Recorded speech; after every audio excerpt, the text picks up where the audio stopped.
Evangelho segundo Lucas, hoje o capítulo de número 20. Aqui no versículo 1 até o versículo 8, não é de hoje que a humanidade questiona a autoridade de Jesus Cristo. Versículo 1 nos diz assim: Aconteceu que num daqueles dias, estando Jesus a ensinar o povo no templo e a evangelizar, sobrevieram os principais sacerdotes e escribas juntamente com os anciãos.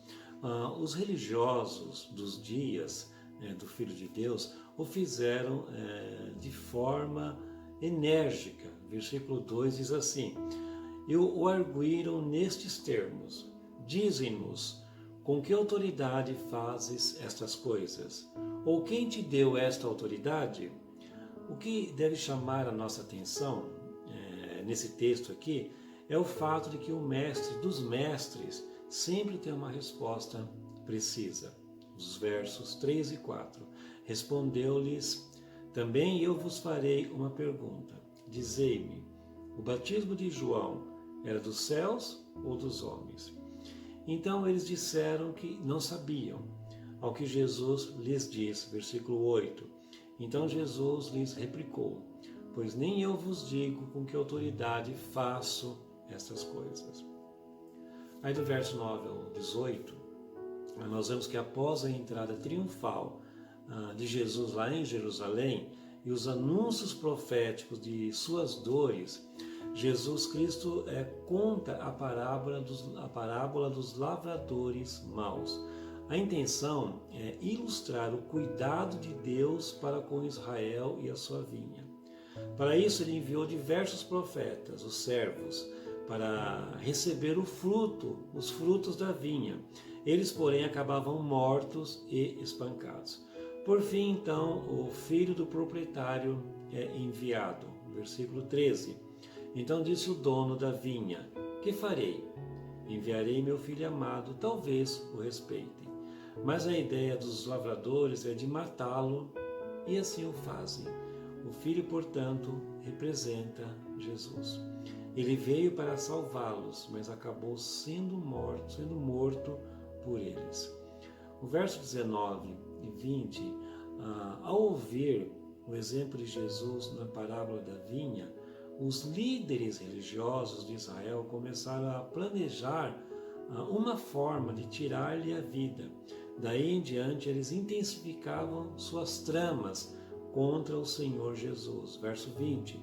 Observando-o, subornaram emissários que se fingiam de justos para verem se o apanhavam em alguma palavra, a fim de entregá-lo à jurisdição e à autoridade do governador. E aí do verso 21 ao verso 26, os líderes religiosos sabiam que se Jesus Cristo se mostrasse contrário ao pagamento dos impostos ao império, ele estaria então cometendo um grave crime contra Roma, crime este passível de morte. Sendo assim, eles perguntaram ao Senhor se era correto pagar impostos. A resposta de Jesus ecoa até hoje pelo mundo. Versos 24 e 25. Mostrai-me um denário. De quem é a efígie e a inscrição? Prontamente disseram: de César. Então lhes recomendou Jesus: Dai, pois, a César o que é de César, e a Deus o que é de Deus. Ou seja, devemos ser bons cidadãos dos céus e também da terra. Do verso 27 até o verso 40, dando continuidade ao plano de fazer Jesus pecar, os saduceus lhe fizeram perguntas a respeito da ressurreição, falando sobre a lei que se ao morrer o marido e não tiver filhos, a viúva se casa com o irmão do falecido, e diziam que assim se acontecer sucessivamente, 7 vezes, e perguntam na ressurreição de quem ela será esposa. Mais uma vez, a sabedoria divina é manifestada na resposta de Jesus Cristo. Versículo 34. Então lhes acrescentou Jesus: Os filhos deste mundo casam-se e dão-se em casamento. Ele mostra aos saduceus que um plano muito maior é para a vida e para a morte. Versículo 35. Mas os que são havidos por dignos de alcançar a era vindoura e a ressurreição dentre os mortos, não casam nem se dão em casamento. Muito mais amplo do que sua visão limitada pode perceber.